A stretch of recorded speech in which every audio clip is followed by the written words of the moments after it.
अस्सलाम वालेकुम and welcome to good morning with Venus. और मैं हूं आपकी होस्ट फरीहा इम्तियाज। कैसे हैं आप लोग? उम्मीद करती हूं खैरियत से होंगे और जहां भी होंगे खुदा पाक के हिफ्ज़ो अमान में होंगे और यकीनन बदलते हुए मौसम को एंजॉय जरूर कर रहे होंगे। नाज़रीन, आज हम बात करेंगे रंगों पे। आज हम अपने सेट पे बिखेरेंगे रंग, क्योंकि इतने टेंशन वाले माहौल में जहां मैं रोजाना एक मैसेज वाला टॉपिक रखती हूँ, तो क्यों ना आज कुछ ऐसी बातें आपके साथ डिस्कस करूं कि शायद जिसके आपके अंदर एक पॉजिटिव चेंज आ सके, आपके अंदर एक एनर्जी आ सके। तो अक्सर आपने देखा होगा कि रंगों को इंसान की पर्सनैलिटी के साथ कनेक्ट किया जाता है और वाकई ही में जो कलर्स हैं वो इंसान की पर्सनैलिटी पे असर अंदाज होते हैं। ये मेरा अपना तजर्बा है। अगर आपने देखा होगा लड़की है तो हमेशा उसको पिंक कलर से पता लगता है जी ये लड़की है। अगर बच्चा कोई पैदा हो रहा है, पता है जी बेटी है, उसका कोट, उसका कमरे का कलर, हर चीज उसकी जो होती है पिंक है। अगर लड़का है तो उसको ब्लू से, ये नहीं कि वो छोटे होते हैं, उसको एंड तक यानी कि लड़कों को हमेशा ब्लू कलर से जज किया जाता है कि जी ये लड़के का रूम है या लड़के की चीज है, और लड़की को हमेशा पिंक कलर से। इसी तरह अगर आप देखें, कहते हैं जी मोहब्बत का रंग लाल होता है, दोस्ती का रंग पीला होता है, पीस का रंग जो है वो व्हाइट होता है, और जो हमारे मुल्क का रंग है यानी कि जो आप हुब्बुल वतनी कह लें उसका रंग हरा है। और हजूर सल्लल्लाहु अलैहि वसल्लम का भी फेवरेट कलर हरा था। तो आज मैंने सोचा कि क्यों ना कोशिश करूं जी आपकी जिंदगी में भी रंग बखेरें।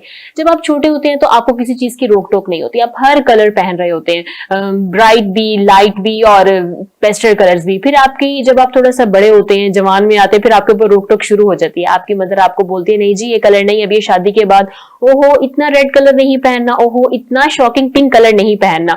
उसके बाद फिर आपकी जब शादी हो जाती है फिर आपको मौका मिलता है जी ब्राइट कलर्स पहनने का। फिर आप वो ब्राइट कलर जो है दिल खोल के पहनते हैं। उसके बाद फिर आप एक उस एज से जब पीरियड से निकलते हैं फिर आप आ जाते हैं थोड़ा मेच्योरिटी की तरफ। फिर आप चले जाते हैं लाइट कलर्स पे, पेस्टल्स कलर पे।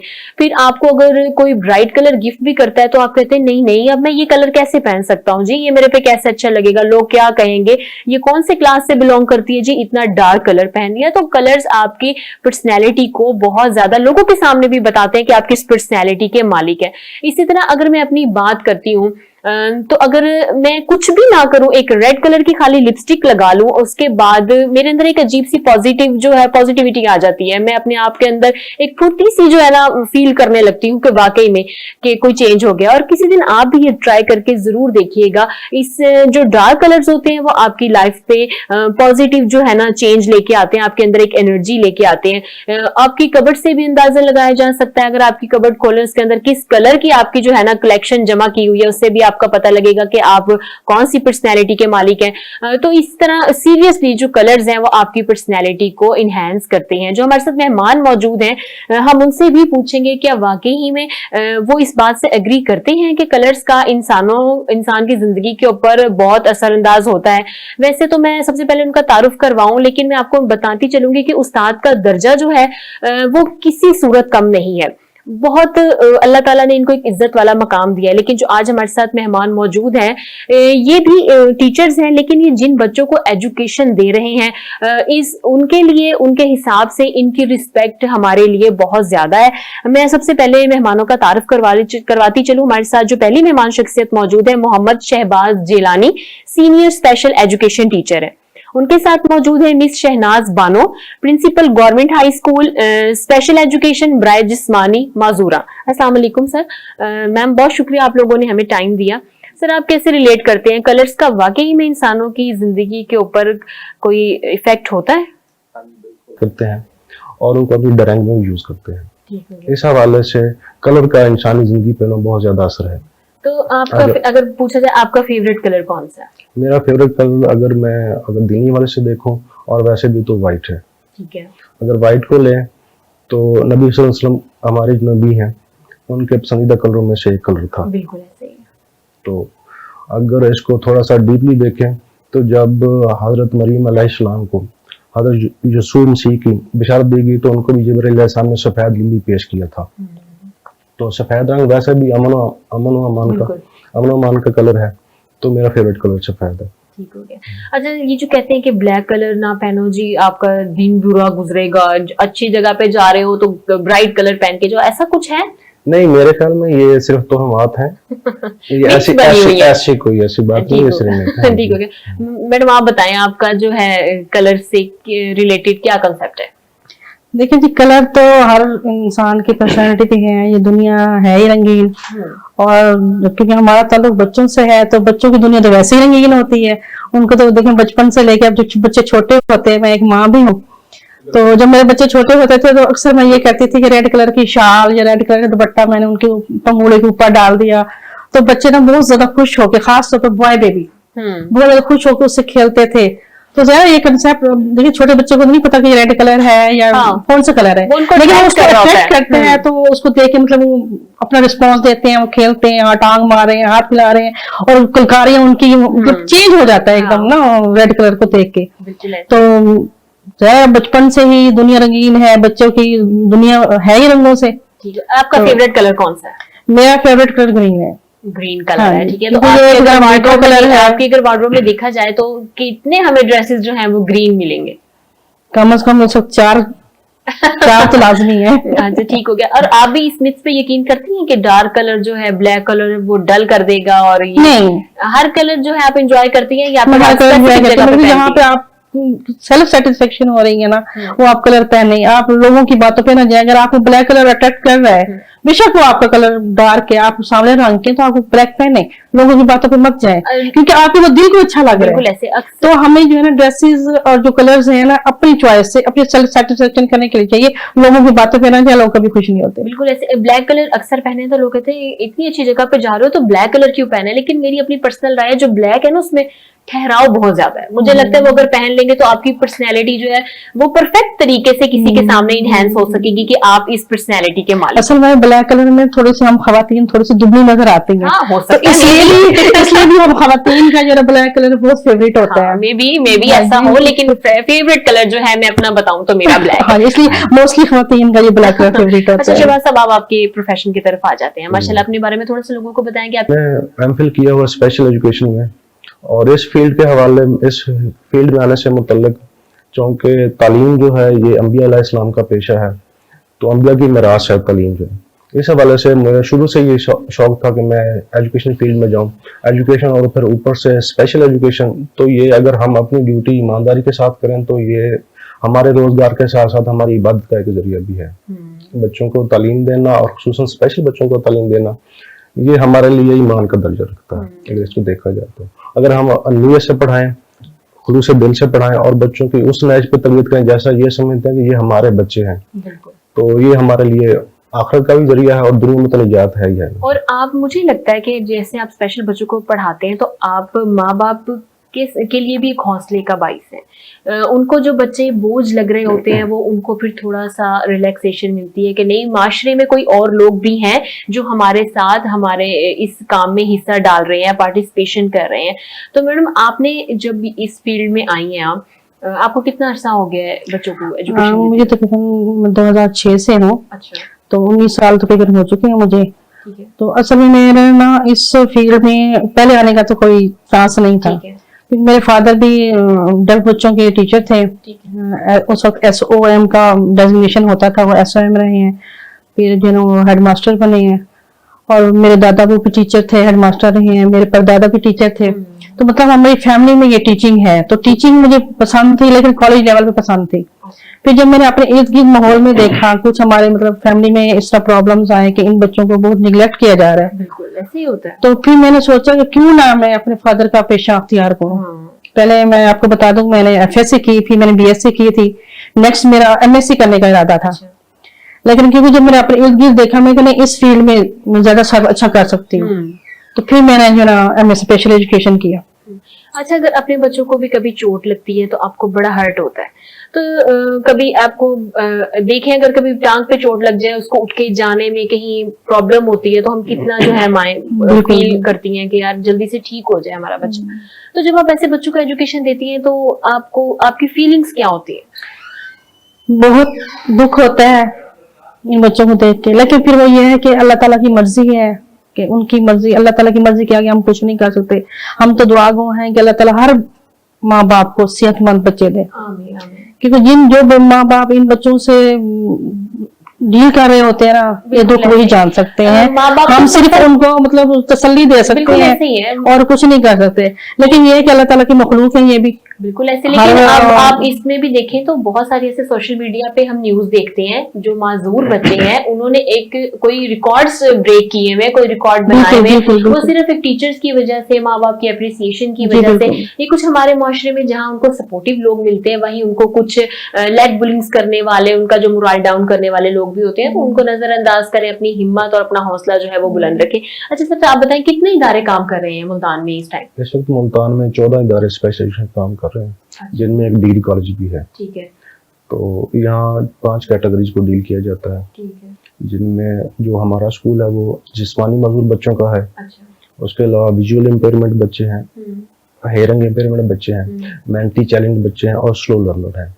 इस टोटल 5 कैटेगरी में 14 इदारे हैं जो मुल्तान डिस्ट्रिक्ट मुल्तान में काम कर रहे हैं इस वक्त। ठीक हो गया।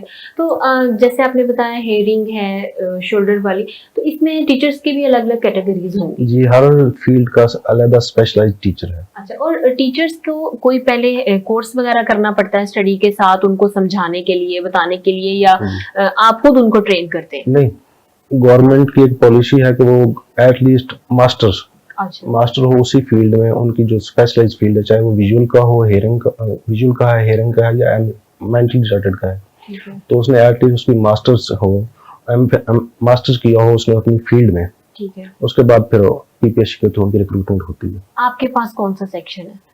मेरे पास फिजिकल जिस्मानी मजदूर बच्चों का है। ठीक, आप उनको पढ़ाते हैं, एजुकेशन भी देते हैं, टीचर हैं या फिर आप टीचर हैं, तो आप जब बच्चे कुछ आपसे कहना चाह रहे हो, बताना चाह रहे हो, तो आप उनको कैसे सॉल्व करते हैं? जैसे अब नॉर्मल बच्चों को देखें, उन्होंने तो अपना बदला भी ले लेना, ठीक है, और उनके घर से पेरेंट्स भी आ जाएंगे, टीचर जो है वो भी फॉर द टाइम उसी स्पोर्ट और एट द स्पोर्ट जो उनके साथ स्टैंड करेंगी। तो आप फिर बच्चों के ऐसे मसाइल को कैसे हैंडल करते हैं? एक्चुअली जो मेरी फील्ड है वो है जिस्मानी माजूर बच्चे। इनको सिर्फ मूवमेंट का इशू है, ये बोल भी सकते हैं, सुन भी सकते हैं, ये अपनी बात बता भी सकते हैं। जहाँ तक ताल्लुक है हेयरिंग वाले बच्चों का, जिनकी समात मुतासर है, तो वो साइन लैंग्वेज है, वो प्रॉपर लैंग्वेज है। उनका कोई इशू नहीं, टीचर ऐसे ही बात करता है जैसे हम आम लोग, जनरल लोग बात कर रहे हैं।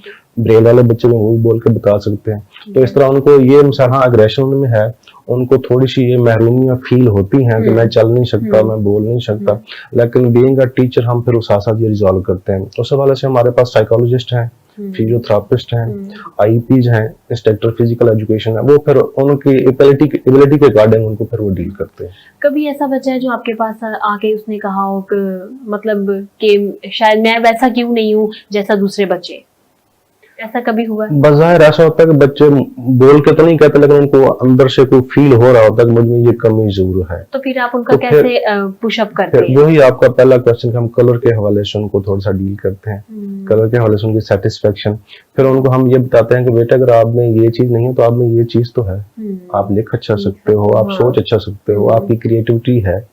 फिर हम उनको कोशिश करते हैं, हम उनकी जो अटेंशन है वो डाइवर्ट कर देते हैं, उनका जो एक एबिलिटी है उस हवाले से। सही। तो उसको ओवरकम कर लेते हैं, डिसेबिलिटी को ओवरकम कर लेते हैं। ठीक हो गया। शिना साहब, आपके पास कौन सा बच्चों का सेक्शन है? मैं असल में प्रिंसिपल हूँ, एडमिनिस्ट्रेटिव जिम्मेदारी है मेरी। जैसे मैंने बताया कि मुख्तलिफ इदारे हैं, आपके पास कौन सा इदारा? मेरे पास जिस्मानी माजूर बच्चे हैं। अच्छा, मतलब ऐसे बच्चे जिनको चलने में मुश्किल होती है। कुछ बच्चे ऐसे हैं जिनका एक बाजू काम करता है, एक नहीं करता, या वो खुदा ना खासा किसी हादसे में टांग या बाजू ज्यादा हो जाता है। कुछ बच्चे हमारे पास ऐसे भी होते हैं जिनके मसल्स वीक होते हैं। तो इनके जो सिलेबस है हमारे पास वही है जो आम बच्चों का होता है, क्योंकि बोल भी सकते हैं, सुन भी सकते हैं, और माशाल्लाह इनमें जो ना वही परसेंटेज है जो आम बच्चों में होता है। जिस तरह मतलब इंटेलिजेंट होते हैं, कुछ एक्सीलेंट होते हैं और कुछ डल होते हैं। जैसे आम बच्चों में रूटीन होती है इंटेलेक्चुअल, वही हमारी रूटीन है। सिलेबस भी हमारा सेम है, एग्जामिनेशन सिस्टम भी हमारा सेम है। इवन कि हमारे मुल्तान बोर्ड में जो 9th-10th के बच्चे, आम बच्चे जहाँ इम्तिहान देते हैं, हमारे बच्चे में इम्तिहान देते हैं। बिल्कुल। अच्छा, तो आपके पास पेरेंट्स किस किस्म की शिकायत लेके आते हैं? मोस्टली ये होता है कि बच्चा शरारतें बहुत करता है, कहना नहीं मानता, खाना नहीं खाता। ये घर की शिकायतें इधर लेके आते हैं, स्कूल की कोई नहीं होती? बच्चा स्कूल की नहीं, वो असल में हम उनको बच्चों को इतना मतलब इंटरेक्ट करते हैं। हमारे पास टीचर माशाल्लाह से 13 टीचर्स हैं, इसके अलावा हमारे पास प्रोफेशनल स्टाफ है, तो हम ऐसी शिकायत होने नहीं देते कि आपको आना पड़े। इवन कि उनको कोई फाइनेंशियल इश्यूज है, उनके पास कॉपी किताब नहीं है, तो गवर्नमेंट किताबें हमें देती है, और कॉपियों के लिए जो ना वो स्टाइपेंड देती है 800 पर मंथ। अच्छा, ठीक तो उनके में उसमें बैलेंस हो जाता है। अब फिर भी नहीं कोई अगर फाइनेंशियल प्रॉब्लम होता है तो हम टीचर्स मिलके इसको सॉल्व कर देते हैं। तो स्कूल की तरफ से फिलहाल जो मैं अब 2016 से यहाँ पे एज ए प्रिंसिपल काम कर रही हूँ, अभी तक तो इस तरह का कोई इशू नहीं आया। अच्छा, और बच्चों को एप्रिसिएशन का क्या वहाँ पे किरदार? एप्रिसिएशन के ये है कि बच्चे गेम्स करते हैं हमारे। ठीक है। अब हमारा 2023 में गाला हो रहा है लाहौर पे, तो पंजाब लेवल पे बच्चे उसमें पार्टिसिपेट करेंगे।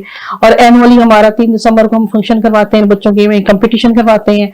तो बच्चे जब ट्रॉफीज लेके आते हैं, गिफ्ट्स लेके आते हैं। अब हमारा स्कूल विजिट करें तो हमारी कबल भरी पड़ी है बच्चों फर्स्ट सेकंड थर्ड बराबर में। अब पिछले साल साउथ पंजाब गेम्स में बच्चों ने पार्टिसिपेट किया है। तो बच्चे ना जब वो उनको प्राइज मिलते हैं, ट्रॉफीज मिलती हैं, एप्रिसिएशन मिलती है, फिर इनके इवेंट्स पे ना सियासी शख्सियत, समाजी शख्सियत बहुत शौक से जो है ना वो पार्टिसिपेट करती हैं। तो उसको देख के बच्चों का मोरल और ज्यादा इंप्रूव होता है। और जो फिर उनकी जो महरूमी है ना वो काफी नेमत में तब्दील हो जाती है। कम लगने लग जाता है, थोड़ा सा उनको नेमत में तब्दील हो जाती है। वो ये करते हैं कि जी हम मतलब हमें इतना कुछ मिल रहा है, हम लोगों को तो ये इतनी अप्रिसिएशन नहीं मिलती। वहाँ तो सियासी समाजी शख्सियत नहीं आती सर पे हाथ रखने के लिए, हमारे लिए तो ये सारे लोग इकट्ठे हुए हैं। तो वो फिर उनको जब वो जीतते हैं तो अपनी मजदूरी को भूल जाते हैं। बिल्कुल ऐसे शना साहब, आप जो काम कर रही हैं, आप लोग दोनों जो काम कर रहे हैं वो बहुत नेक है। लेकिन अब टाइम हुआ एक ब्रेक का, ब्रेक के बाद मजीद इनसे जानेंगे। देखते रहिए गुड मॉर्निंग विद वीनस, मिलते हैं ब्रेक के बाद।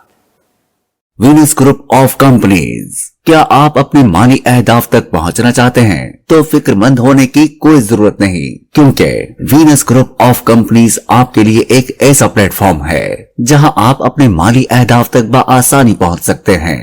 हम दुनिया भर में अपनी खिदमात फराहम कर रहे हैं। कमोडिटी मार्केट में महारत के साथ साथ हम अपनी पेशा वाराना पुर अज़म खिदमात के साथ बढ़ती हुई मार्केट में जिंदा रहने में आपकी मदद करते हैं। हमारा एतमाद मार्केट के खतरात को कम करना है, जिसका नतीजा आप काबिल जिक्र मुनाफा कमाते हैं। वीनस कस्टमर केयर सपोर्ट 24 घंटे मुफ्त मुशावरत फराहम करती है और हमवार अमल के लिए हमारे पार्टनर्स की मदद करती है। तो आज ही हमारी वेबसाइट पर रजिस्टर हों और मुनाफा कमाना शुरू करें। तो वेलकम बैक नाजरीन to good morning with Venus. आज हमारे साथ मौजूद हैं स्पेशल एजुकेशन डिपार्टमेंट से टीचर्स। यहाँ पर हम उनसे जान रहे हैं कि उनको किन किन मुश्किलात का जो है वो सामना करना पड़ता है इन बच्चों को तालीम देने के लिए। अब शहबाज साहब, आप बताएंगे कि आपके इदारे में तालीम के साथ साथ और बच्चों को कैसे फैसिलिटेट करते हैं? जी मैडम, गवर्नमेंट की तरफ से हम बच्चों के लिए बहुत सारी सहूलियात हैं, जिनमें से बच्चों को स्टाइपेंड मिलता है 800 रुपये पर मंथ। ठीक है। बच्चों की पिक्स एंड ड्राफ्ट फ्री है। ठीक है। बच्चों को बुक्स फ्री दी जाती हैं और साल में 3 यूनिफॉर्म दी जाती हैं। ठीक है। इसके अलावा गाय बगाए मेडिकल टीम्स आती हैं, बच्चों का असेसमेंट होती है। आजकल भी एक असेसमेंट हो रही है बच्चों की, तो उनकी जो इश्यूज होते हैं वो भी हेल्थ के हवाले से वो भी रिजॉल्व किए जाते हैं। ये गवर्नमेंट लेवल पे फ्री है उनकी तरफ से। बच्चों को किसी किस्म का कोई खर्चा नहीं करना पड़ता। इवन तो गवर्नमेंट उनको स्टाइपेंड देती है पर मंथ। वालिदैन के लिए इस हवाले से कोई परेशानी नहीं है, क्योंकि बच्चों को पिक एंड ड्रॉप का कोई इशू है, बुक्स का कोई इशू है। कैसे देते हैं मतलब? ये गवर्नमेंट तरफ से बसेज हैं हमारे पास। अच्छा। तो हमने स्टाफ मुकर्रर किए हुए हैं, कुछ एक रूट मुतय्यन है, उस रूट पे बस जाती है मुकर्रर टाइम पे। पेरेंट्स सिर्फ स्टाफ तक बच्चे को छोड़ता है और स्टाफ से ही बच्चे को लेता है। नहीं, वो ठीक है, लेकिन अब जैसे शटल्स है उसमें तो आपको स्टेप्स 2-3 स्टेप्स चढ़ के आपको शटल के अंदर जाना पड़ता है। नहीं, इनकी कोई खास स्पेशल ये मॉडिफाइड बस है। इनकी व्हीलचेयर, वो स्टैंड बना हुआ व्हीलचेयर उनकी गाड़ी के अंदर आ जाती है। ठीक है। जो ऐसे बच्चे हैं, बाकी ज्यादा बच्चे तो नॉर्मल है, वो खुद चढ़ सकते हैं। और एक कंडक्टर होता है, एक आया होती है साथ उनके, वो हेल्प के लिए वो साथ होते हैं। ठीक है। और स्कूल में उनको कुछ और हुनर भी दिया जाता है साथ साथ? यहाँ टेक्निकल तालीम का तो प्रॉपर हमारा उनके साथ इंटरेक्शन अभी इस हवाले से नहीं हो गवर्नमेंट लेवल पे, लेकिन हमारे स्कूल में उनको आर्ट्स एंड क्राफ्ट, कंप्यूटर और दस्तकारी कुछ है, वो उस हवाले से थोड़ी सी बहुत तालीम दी जाती है। लेकिन प्रॉपर टेक्निकल बोर्ड के साथ हमारा अभी तक इलाक नहीं हुआ कि वहाँ बच्चे जाए। और उसकी वजह यह है कि वहाँ उनके पास ऐसे स्पेशल एजुकेशन रिलेटेड टीचर नहीं है। टेक्निकल वाले तो हैं, लेकिन स्पेशल एजुकेशन रिलेटेड नहीं है। इस हवाले से गवर्नमेंट काम कर रही है। वो एक MOU उनका साइन हुआ था लाहौर में, उस पर भी काम हो रहा है। इंशाल्लाह ये विद इन ईयर ये शुरू हो जाएगा। तो फिर उनको प्रॉपर उनकी एबिलिटी के अकॉर्डिंग उनको टेक्निकल एजुकेशन भी दी जाएगी। ठीक हो गया। अच्छा शहनाज साहिबा, जैसे दूसरे स्कूल में आप जाते हैं तो उनका एडमिशन का जो सिस्टम है ना वो काफी लंबा चौड़ा प्रोसेस होता है। तो आप बताएंगे कि आपके बच्चे अगर यहाँ पर आते हैं तो उनका क्या प्रोसेस है उनके एडमिशन का?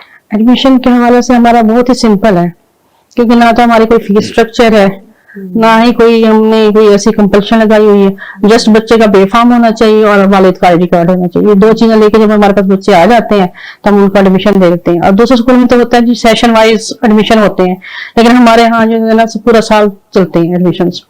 और अब जो मोहसिन नकवी साहब जो है ना बहुत ही विजिलेंट है इस मामले में।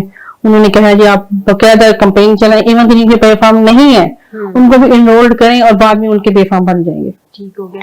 तो हमारा जो है ना एडमिशन का सिस्टम बहुत ही मतलब सिंपल है। वालिदैन सिर्फ बच्चे को स्कूल तक ले है, और इवन के हमारे डिसेबिलिटी सर्टिफिकेट हमें जरूरत होते हैं बच्चों के लिए, वालिदैन नहीं बनवाते। वो हम खुद पेन लेके खुद फॉर्म जमा करवाते हैं, खुद बच्चों को लेके जाते हैं मेडिकल टीम के पास और खुद उनको इशू करवाते हैं। पेरेंट्स क्यों कॉर्पोरेट नहीं करते इसके साथ? एक तो वजह यह है कि हमारे माशरे में ना एक कंसेप्ट है कि ये स्पेशल बच्चे हैं, मजदूर बच्चे हैं, इन्होंने पढ़ के क्या करना है। कुछ वालिदैन का ये है कंसेप्ट। कुछ वालिदैन क्योंकि हमारे पास गवर्नमेंट स्कूलों में मेजोरिटी बच्चे आते हैं वो आते हैं बैकवर्ड फैमिली से, जो फाइनेंशियल प्रॉब्लम्स का शिकार होते हैं। और सबसे बड़ा जो हमारे बच्चों का मसला है वो मूवमेंट का है।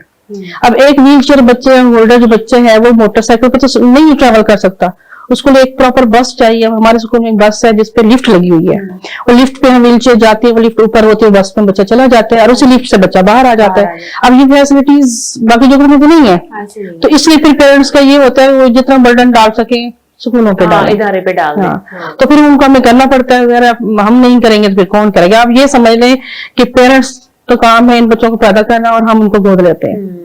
नहीं तो मैंने तो आपको बोला कि आप बहुत नेकी का काम कर रहे हैं, और पेरेंट्स को हौसला भी है कि उनके साथ उनके इस मुश्किल वक्त में कोई और भी है। तो शहबाज साहब, अगर हम तालीम की बात करते हैं, स्टडी की, तो आप क्या समझते हैं कि अब तालीम कितनी मुश्किल है एजुकेशन कोर्स के ही हवाले से, कि अब हम देखेंगे कि वो जो 3 या 4 में सिलेबस था वो प्रेप में है, असेंडिंग डिसेंडिंग ऑर्डर्स हो गए, सेंटेंस हो गए, ये कहाँ जाके शुरू होते थे, और अब तो मेरा ख्याल है उनका बस नहीं चलता, वो प्ले ग्रुप में जो है ना इनको स्टार्ट करते हैं। ये इस हवाले से ये बर्डन बहुत है बच्चों पे, खुसूसन स्पेशल बच्चे हैं तो इनमें जो थोड़ी इंतजामी इस्तात है वो भी उस हवाले से नहीं है। मुख्तलिफ बच्चों में सब में नहीं है, कुछ बहुत अच्छे बच्चे उनका IQ लेवल बहुत अच्छा है, कुछ का कम है, कुछ नॉर्मल है। तो हमने सिलेबस तो वही है जनरल एजुकेशन का, लेकिन हमने उसको मॉडिफाई किया हुआ है। हम बच्चों की एबिलिटी के अकॉर्डिंग हम उनको सिलेबस हमने मिनिमाइज किया हुआ है। जो जितने को याद कर सकते हैं हम उनको सिर्फ उतना देते हैं। उस हवाले से फिर उसको मिनिमाइज भी कर दिया है और उसको मॉडिफाई भी कर दिया। जो बच्चे जितना याद कर सकते हैं उसको उतना देते हैं। फिर इवन के हमने क्लास में भी 1 2 3 बच्चों के ग्रुप बना दिए। कुछ बच्चे जो ज्यादा पढ़े तो उनको ज्यादा दे दिया जाता है, जो कुछ कम पार्ट्स की याद कर सकते हैं उनको उतना दे दिया जाता है। तो सर, जिनको आप कम सबक देते हैं वो ज्यादा जो याद कर सकते हैं उनके साथ फिर कहाँ जाके मैच करते हैं? हाँ, इवन जब ये एग्जाम हमारे स्कूल लेवल पे एग्जाम होता है तब तो हम उनके अकॉर्डिंग जितना हमने पढ़ाया तो उसी वजह से देते हैं। अब चूंकि 9th 10th में बोर्ड का इम्तिहान होता है वो वैसे है जैसे जनरल एजुकेशन का, तो वहां जाके हमें ज्यादा मेहनत करनी पड़ती है। फिर हम कोशिश करते हैं उनको MCQ ज्यादा करवा देते हैं, जो शॉर्ट क्वेश्चन है वो उनको लिखने में भी आसानी होती है क्योंकि वो इतना लेंथी नहीं लिख सकते, उनके राइटिंग का इशू है, डिसेबिलिटी का इशू। हाँ जी, इस वजह से तो बहरहाल उनको कंप्लीट उनके साथ ही करना है। अच्छा सर, ये जो बच्चे जिनके आप कहते हैं शोल्डर्स वगैरह, जो जिनके हाथ बाजू वगैरह नहीं होते, तो वो फिर कैसे पेपर्स देते हैं? ये कुछ बच्चे ऐसे हैं जो लिख सकते हैं, कुछ हैं जो बिल्कुल नहीं लिख सकते। उनके लिए फिर हम रिक्वेस्ट करके बोर्ड से राइटर लेते हैं। ठीक है, वो बोल कर बताता है, वो राइटर उसका लिखता है। ठीक होगा, ठीक है। तो इस तरह के आपके इदारे में इस टाइम कितने बच्चे हैं? हर क्लास में 2-3 बच्चे हैं। ठीक है, ठीक है, लेकिन वो हमें जरूरत पड़ती है जब बोर्ड का एग्जाम होता है। बोर्ड का एग्जाम जब हमारे स्कूल लेवल पे होता है तो वो हम उनसे फर्ज कर वो नहीं लिख सकते, हम उनसे वर्बल पूछ लेते हैं। तो उनसे हम रिटर्न में नहीं लेते, वर्बल पूछ लेते हैं। या अगर वो उनकी लिखने की सलाहियत कम है तो हम उनको सवाल ही उतना कम देते हैं कि वो उस टाइम में 3 आवर में वो कम हल कर लेता है। ठीक हो गया। अच्छा शहनाज साहिबा, आपके स्कूल में भी ये प्ले ग्रुप और ये चीजें हैं या फिर 1 क्लास से स्टार्ट हो गया? नहीं, हमारे स्कूल में प्ले ग्रुप भी है, KG1 है, फिर KG2 है, फिर उसके बाद जाके 1 आता है। अच्छा, तो कौन सी क्लास के बच्चों को हैंडल करना बहुत मुश्किल है? ऑब्वियसली छोटी क्लास होगा। मतलब कहाँ से शरारतें ज्यादा करते हैं कि आप कहती हैं अब इनको एक लगे तो ये ठीक हो जाएंगे? नहीं, लगाने वाला कंसेप्ट तो हमारे यहाँ बिल्कुल भी नहीं है। बाहर बोर्ड लगे हुए, हाँ जी, मारने प्यार। दूसरा फिर स्पेशल बच्चे हैं, इनको मारते वैसे ही डर लगता है, वैसे ये फिजिकली भी वीक होते हैं, फिर ये सेंसिटिव बहुत होते हैं। क्योंकि जब भी हम इनको थोड़ा सा डांटे, इनके पहले कंसेप्ट ये आता है कि हम स्पेशल है, क्या हमारे साथ ही हो रहा है। घर में भी इनके साथ इम्तियाजी सलूक हो रहा होता है। अगर हम भी वो सलूक करें तो फिर इनकी वो जो है इमोशनल थिंकिंग और भी ज्यादा खराब हो जाती है। तो मारने का कंसेप्ट तो हमारे यहाँ बिल्कुल नहीं है। तो बहुत ही प्यार से हम इनको समझाते हैं तो बैठे हैं वैसे बच्चे बैठे हैं, ऐसे लिखते लिखते पेंसिल चिपो दी, हाँ वो नहीं मार दी। अच्छा, ये वाले बच्चे भी यही कुछ ही हाँ, करते हैं, जो normal बच्चे सेम मतलब बच्चे तो बच्चे ही है ना, चाहे वो नॉर्मल हो चाहे वो स्पेशल अच्छा, हो। कभी किसी बच्चे ने आके आपको कहा है कि टीचर्स घर में मुझे ऐसे ऐसे जो है ना, मेरे फैमिली में फला बंदा जो है वो मुझे डिसअपॉइंट करता है या मेरा मोरल डाउन करता है, तो फिर आप बिल्कुल उनका बिल्कुल, कैसे बहन भाइयों की शिकायतें लेके आते हैं, अच्छा, आपस में बहन भाई एक दूसरे आपस को में हम बहुत like लड़ते हैं। bullies कर रहे इवन के होते जो हैं। ना पेरेंट्स आते हैं जी, ये छोटा होके अपने बड़े बहन भाइयों को मारता है, वो इसको जो ना उठा उठा के दूसरे कमरे में ले जाता है, इसको वॉशरूम ले जाता है, इससे सारे काम करता है, इसके बावजूद भी इसको मारता है। फिर उनको समझाते हैं, बेटा देखो आपके पेरेंट बहन भाई आपकी कितनी हेल्प करते हैं। तो कहे कि मतलब पिछले दिनों मेरे पास आई कि स्टाफ से ले घर तक और घर से स्टाफ तक इसका छोटा भाई इसको कंधे में बिठा के ले जाता है और ये उसको जरा मारता है कि तुमने मुझे सही तरह से नहीं उठाया हुआ। जरा ये होते तो ये इन बच्चों में, लेकिन प्यार से जरा टाइम से ऐसा ऐसा ये अपनी डिसेबिलिटी को भी एक्सेप्ट कर लेते हैं, फिर मुआशरे को भी एक्सेप्ट कर लेते हैं, फिर विद द एज जैसा ही हो जाते हैं। ठीक हो गया। अच्छा, इनको काउंसलिंग का भी कोई सिस्टम है? बिल्कुल है, हमारी साइकोलॉजिस्ट है, उस बकायदा इनके सेशन लेती हैं। ठीक है, कितने विद इन अ वीक लेती हैं, विद इन अ मंथ? वो उनके बच्चे के रिक्वायरमेंट के मुतालिक होते हैं, जो जिन बच्चों को ज्यादा प्रॉब्लम होते हैं उनके फिर हम डेली लेते हैं, जिन बच्चों के साथ जरा कम होते हैं उनके वीकली ले लेते हैं, वो according to need of the child. अच्छा, आप एक टीचर होने की हैसियत से क्या देखती हैं कि काउंसलिंग बच्चे को कितना हेल्प आउट करती है? बहुत हेल्प आउट करती है, बहुत हेल्प आउट करती है।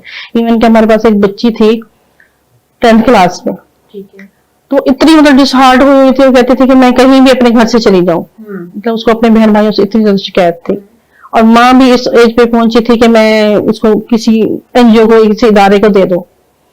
तो हमने उसकी माँ की भी काउंसलिंग की, बच्ची की भी काउंसलिंग की, फिर माशाल्लाह तो वो इतनी एडजस्ट हुई कि मैट्रिक में 750 मार्क्स लेके पास हुई।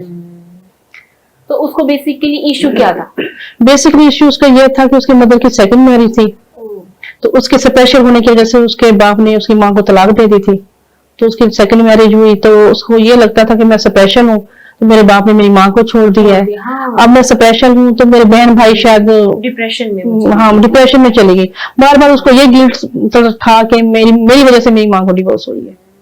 अच्छा शहबाज साहब, आपने जब से ये फील्ड ज्वाइन की है, आपको कभी ऐसा फील हुआ है कि मैं बहुत अच्छा काम कर रहा हूँ, या कभी ऐसा फील हुआ हो कि नहीं, मैं नॉर्मली मुझे बच्चों को पढ़ाना चाहिए था, मैं यहाँ बड़ा डिस्टर्ब हूँ, मुझे बड़ा मुश्किलात को फेस करना पड़ता है, कभी ऐसे आपकी थिंकिंग आई है? हाँ, बात का तो ये फीलिंग होती है कि हम जैसा बच्चों को पढ़ाते हैं वैसी आउटपुट नहीं मिलती, आउटपुट नहीं मिलती। ठीक है। और वो एक जनरल रीजन है, बच्चों की उनकी ज़हनी इस्तात इतनी है, उनका IQ लेवल ही इतना है। वो एक थोड़ी सी शिकायत हमें पेरेंट्स से भी है, पेरेंट्स उस तरह बच्चों को वो नहीं करते जिस तरह अपने आम जनरल बच्चों को वो ट्रीट करते हैं। ठीक है, वो एक तो उनके जहन में ये कंसेप्ट है कि शायद ये अल्लाह ताला की तरफ से हमारे लिए ये कोई सजा है।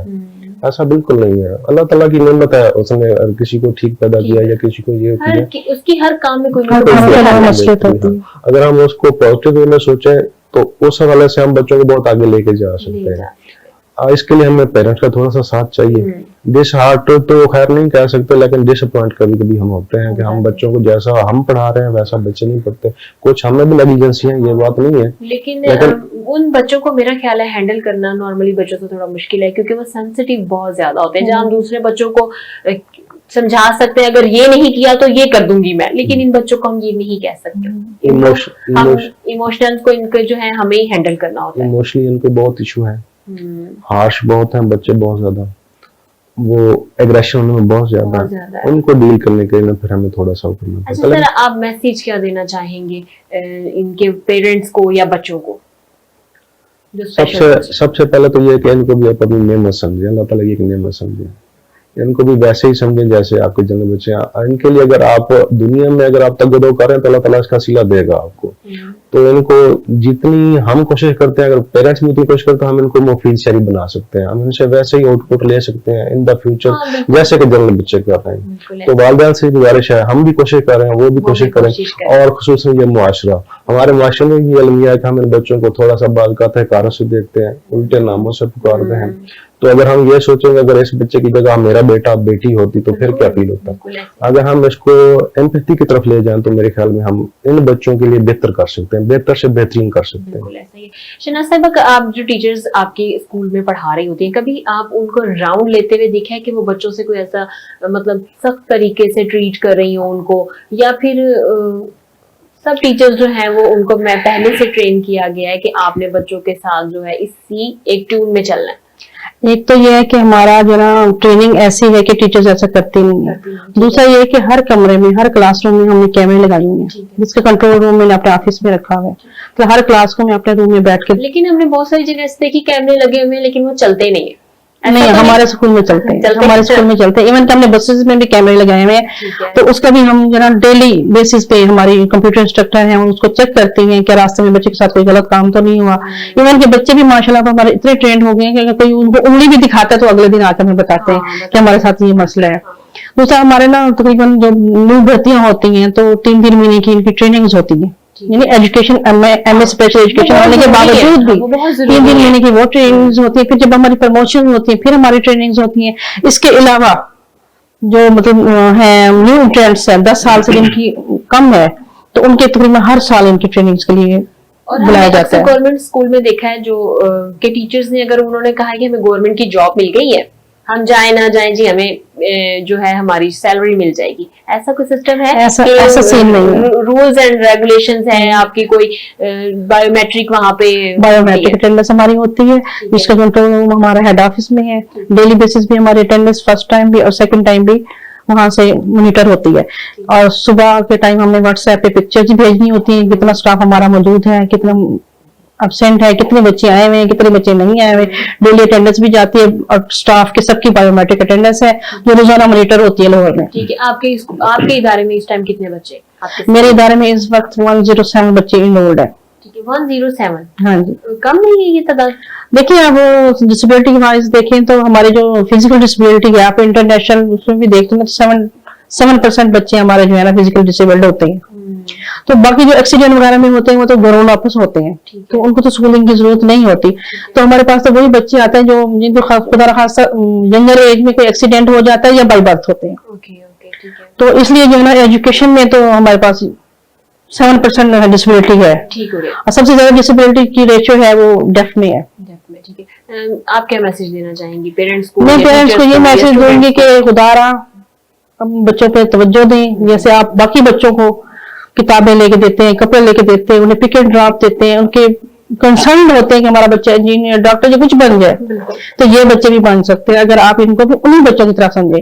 कुछ वालिदैन करते हैं और प्रोटेक्ट कर देते हैं कि है शोधा करते रहते हैं और बच्चों को तवज्जो नहीं देते, और कुछ बिल्कुल ही मतलब निगलेक्ट कर देते हैं कि उनको बेसिक नीड्स रोटी कपड़े तक नहीं देते। तो ये उनसे रिक्वेस्ट है कि वो उनको आम बच्चों की तरह समझें। अल्लाह ताला ने इनको पैदा किया है तो उसकी कोई ना कोई मसलियत होगी, इनको ऐसे ही समझें जिस तरह के एक नॉर्मल बच्चे होते हैं। जी बहुत शुक्रिया आप लोगों का। तो जी नाज़रीन, आज के प्रोग्राम का वक्त खत्म हो चुका है। हमारे साथ बहुत ही एक नेक काम जो कर रहे हैं ये लोग, माजूर बच्चों को तालीम दे रहे हैं, हमारे साथ आज यहाँ मौजूद थे। हम अल्लाह ताला से दुआ करेंगे जो ये काम ये कर रहे हैं इनको अल्लाह ताला मजीद जो है आसानियां इनकी जिंदगी में लेके आए। कल आपसे दोबारा मुलाकात होगी नए मेहमानों के साथ, नए टॉपिक के साथ। तब तक के लिए इजाजत दीजिए, अल्लाह हाफिज।